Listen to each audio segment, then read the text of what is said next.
हमारा टॉपिक है how to find hybridization of a molecule. Molecule और सब्सटेंसेस की हम हाइब्रिडाइजेशन कैसे फाइंड करेंगे, इसके लिए मैं आपको दो फार्मूले बताने वाला हूँ। एक है हमारे साथ स्टेरिक नंबर मेथड, और दूसरा मैं आपको एक सुपर ट्रिक्स बताने वाला हूँ। स्टेरिक नंबर में हम क्या करेंगे कि लोन पेयर और बॉन्ड पेयर को हम ऐड करेंगे।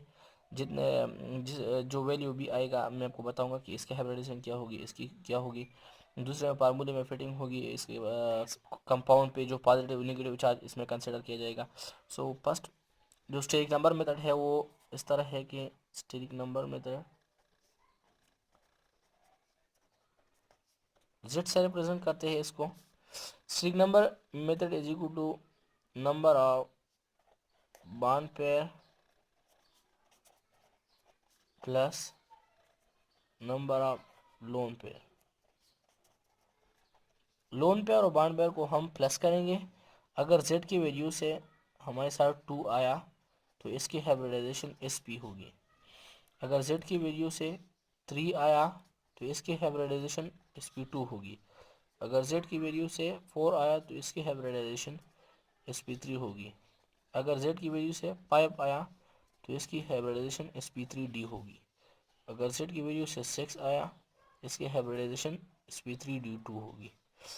तो चलो एग्जांपल कर लेते हैं इस पे। एग्जांपल क्या है, चलो स्टो करते हैं। स्ट्रिंग नंबर मेथड से हम स्टो की हाइब्रिडाइजेशन कैसे फाइंड करेंगे। सो हमें पता है कि z is equal to lone pair plus bond pair. स्टो की ज्योमेट्री हमारे साथ इस तरह है, ये इसमें हमारे साथ 2 लोन पेयर है और 2 बॉन्ड पेयर है। So z is equal to 2 lone pair है हमारे साथ और 2 बॉन्ड पेयर है प्लस 2। z की वैल्यू से 4 आया तो हमने ये बताया है कि z की वैल्यू से अगर 4 आ जाए तो इसकी हाइब्रिडाइजेशन होगी sp3। इस तरह एक और एग्जांपल कर लेते हैं कि SF4 सल्फर टेट्राक्लोराइड हमारे साथ है। इसकी ज्योमेट्री हम इस तरह ड्रा करते हैं।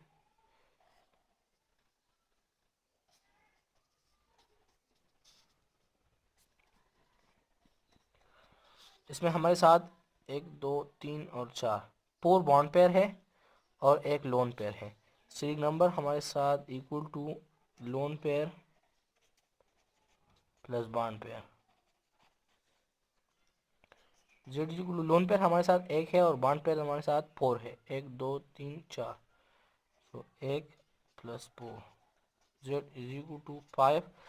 अगर जेड की वजह से हमारे साथ 5 आ जाए तो इसकी हाइब्रिडाइजेशन होगी sp3d। sp3d। इस तरह एक और एग्जांपल कर लेते हैं फिर हम SO3 के जो हाइब्रिडाइजेशन है वो फाइंड करते हैं स्टेरिक नंबर मेथड से। SO3 की ज्योमेट्री हमारे साथ इस तरह है। स्टेरिक नंबर जैसा कि हम जानते हैं कि steric number is equal to lone pair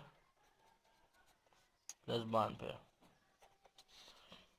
ठीक है, मल्टीपल बॉन्ड हम कंसिडर नहीं करेंगे, हम सिर्फ सिग्मा सिग्मा बॉन्ड कंसिडर करते हैं।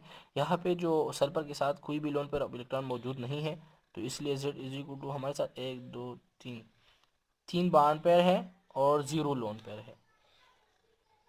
3 लोन पेयर हमारे साथ 0 है तो इसलिए हम यहाँ पे 0 लिखेंगे। बॉन्ड पेयर हमारे साथ 1 2 3 3 बॉन्ड पेयर है, ये हमारे साथ 3 आ गया। Z is equal to 3। Z की वैल्यू अगर हमारे साथ 3 आ जाए तो इसकी हाइब्रिडाइजेशन होगी sp2। अब मैं आपको सुपर ट्रैक बताने वाला हूँ। ये मैं आपको जो फार्मूला बताने वाला हूँ इससे जितने भी कंपाउंड हैं आप इसके हाइब्रिडाइजेशन मालूम कर सकते हैं। तो फार्मूला ये है, नोट कीजिएगा। 1/2 number of valence electron on central atom plus negative charge on the compound minus positive charge on the compound plus number of monovalent atom monovalent atom क्या है? जिसकी वैलेंसी सिर्फ एक हो, जिसकी लास्ट शेल में सिर्फ एक इलेक्ट्रॉन हो। तो वो हमारे साथ कौन से एलिमेंट है? हाइड्रोजन है हमारे साथ, फ्लोरीन है, इस तरह जो है क्लोरीन है, ब्रोमीन है, आयोडीन है। ये मोनोवेलेंट एटम है। चलो एग्जांपल कर लेते हैं इस फार्मूले से, हाइब्रिडाइजेशन मालूम करते हैं। तो हम चलो कार्बोनेट के मालूम करते हैं। CO3 - 2 के हाइब्रिडाइजेशन हम फाइंड करते हैं, इस तरह फाइंड होगा इस फार्मूले से। सो फार्मूले में पुटिंग कर लीजिएगा, Z = 1/2। फार्मूले में क्या है? Number of valence electron on central atom. Central atom हमारे साथ कार्बन है, कार्बन ग्रुप नंबर 4 की फर्स्ट मेंबर है। सो इसके लास्ट शेल में हमारे साथ 4 इलेक्ट्रॉन है। तो नंबर ऑफ वैलेंस इलेक्ट्रॉन की जगह हम 4 लिखेंगे। इस तरह हमारे साथ है फार्मूले में plus negative charge on the compound. Negative charge हमारे साथ कितना है? -2 है। सो यहाँ पे -2 हम लिखेंगे, सिर्फ 2 लिखेंगे, ओके।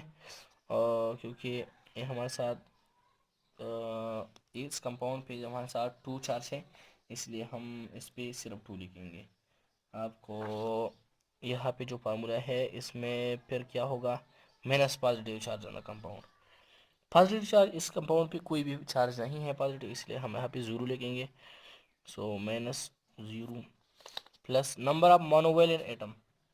मोनोवेलेंट एटम क्या है? जिसकी वैलेंसी सिर्फ एक हो, जो सिर्फ एक इलेक्ट्रॉन अपने वैलेंस शेल में रखता हो। तो यहाँ पे हमारे साथ कोई भी मोनोवेलेंट एटम मौजूद नहीं है यहाँ पे, इसीलिए हम 0 लिखेंगे। जब 0 लिखेंगे तो हमारे साथ Z क्या आ जाएगा?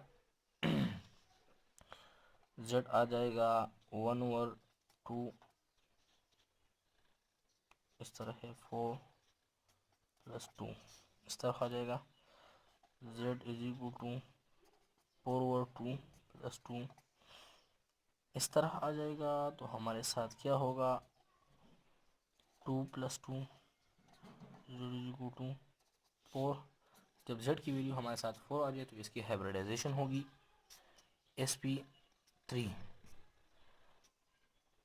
नो एक और एग्जांपल लेते हैं, फिर हम अपनी वीडियो के अख्तिताम कर लेते हैं। एग्जांपल है NH3। NH3 की हाइब्रिडाइजेशन हम फाइंड करते हैं इस फार्मूले से। सो फार्मूला क्या है? 1/2 फिलिंग करते हैं इस फार्मूले की। Number of valence electron on central atom. Valence electron nitrogen group number 5 की फर्स्ट मेंबर है, इसके लास्ट शेल में 5 इलेक्ट्रॉन है। 5 फिट कर दिया। फार्मूले में क्या है? Plus negative charge on the compound. Compound पे कोई भी नेगेटिव चार्ज मौजूद नहीं है, तो यहाँ पे 0 लिखेंगे। Minus positive charge on the compound, कोई भी पॉजिटिव चार्ज मौजूद नहीं, इसलिए हम यहाँ पे 0 लिखेंगे। Plus number of monovalent atom on the central atom. Monovalent atom, कोई भी मोनोवेलेंट एटम मौजूद होगा तो हम वो फार्मूले में फिट करेंगे। मोनोवेलेंट एटम हमारे साथ हाइड्रोजन है, हाइड्रोजन यहाँ पे 3 हाइड्रोजन यहाँ पे मौजूद है, तो इसलिए हम 3 लिखेंगे। अब कैलकुलेशन कर लीजिएगा। 5 + 3 1/2 8 = 4 sp3 हाइब्रिडाइजेशन। तो ये एक सुपर ट्रिक से आप जितने भी कंपाउंड है इसके हाइब्रिडाइजेशन इससे मालूम कर सकते हैं। जितना